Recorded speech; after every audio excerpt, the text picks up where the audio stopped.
Assalamualaikum warahmatullahi wabarakatuh. Selamat berjumpa rekan sejawat dosen dimanapun Anda berada. Pada kesempatan ini saya akan berbagi pengalaman kepada rekan-rekan semua berkaitan dengan pemenuhan salah satu kewajiban yang harus dilaksanakan oleh tenaga pengajar di perguruan tinggi, yaitu membuat karya tulis ilmiah. Kali ini saya akan membahas tentang pembuatan buku ajar. Secara umum, buku ajar dapat diartikan sebagai buku pegangan untuk mata kuliah atau pelajaran tertentu yang disusun dan ditulis oleh pakar di bidangnya dengan memenuhi kriteria ilmiah serta diterbitkan secara resmi dan disebarluaskan. Berikut beberapa contoh buku ajar yang pernah saya buat, antara lain Hukum dan Etika Bisnis, Metodologi Penelitian, dan Makroekonomi. Oleh karena itu, seorang pengajar dapat menulis buku ajar berdasarkan silabus dari setiap mata kuliah atau pelajaran yang diampunya. Hal ini bukan hanya akan mempermudah mahasiswa dalam memahami mata kuliah, tetapi juga dapat dijadikan kredit poin bagi dosen, baik untuk kenaikan jabatan fungsional maupun sertifikasi dosen. Buku ajar terdiri dari 3 bagian utama, yaitu bagian depan berisi judul buku. Jika dimungkinkan adanya subjudul atau anak judul. Kemudian nama penulis dan penerbit jika diterbitkan.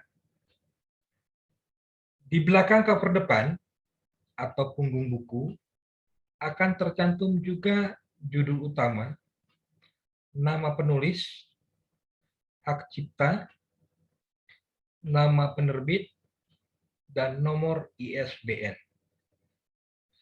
Dalam bagian ini tercantum juga halaman persembahan, ucapan terima kasih, kata sambutan, kata pengantar, serta prakata. Selain itu, ada juga daftar isi, daftar tabel, daftar gambar, daftar grafik jika ada, dan daftar singkatan.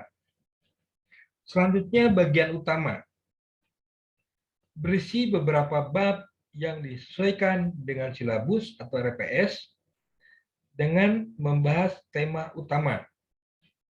Dalam tiap-tiap bab juga dicantumkan tujuan umum dan tujuan instruksional dari materi utama yang akan dikembangkan. Pada bagian akhir dicantumkan daftar pustaka, glosarium, dan indeks. Glosarium adalah daftar kata dengan penjelasan dalam bidang tertentu, sedangkan indeks adalah daftar kata atau istilah penting yang terdapat pada isi buku. Bagian belakang berisi tentang sinopsis atau ringkasan isi buku dengan tujuan menarik minat pembaca dan biodata penulis. Dalam penulisan buku ajar, beberapa hal berikut harus diperhatikan. Di antaranya, pertama, ukuran kertas adalah A5 untuk standar nasional dan B5 untuk standar internasional. Kedua, jumlah halaman isi utama minimal 50 halaman untuk standar nasional dan 70 halaman untuk standar internasional. Ketiga, ukuran huruf atau font menggunakan Times New Roman ukuran 12 atau Cambria ukuran 11. Keempat, tidak menyimpang dari peraturan dan kode etik penulisan ilmiah yang berlaku.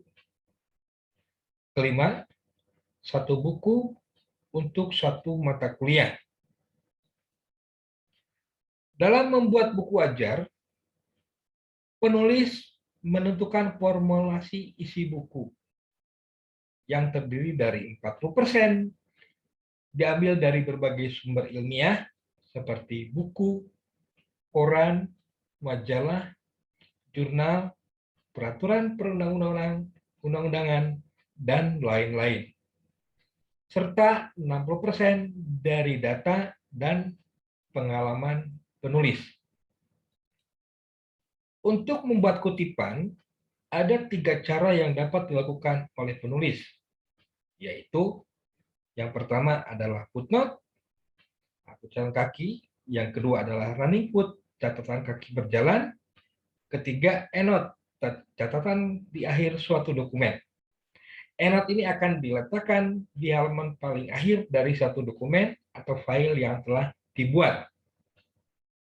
Namun saya lebih menyukai pembuatan kutipan dengan menggunakan footnote atau catatan kaki karena memiliki beberapa kelebihan. Yang pertama, sumber yang kita gunakan lebih jelas dan dapat dipertanggungjawabkan. Kedua, dapat digunakan untuk memperjelas kata maupun kalimat yang tercantum dalam materi. Ketiga, akan memudahkan dalam pembuatan daftar pustaka.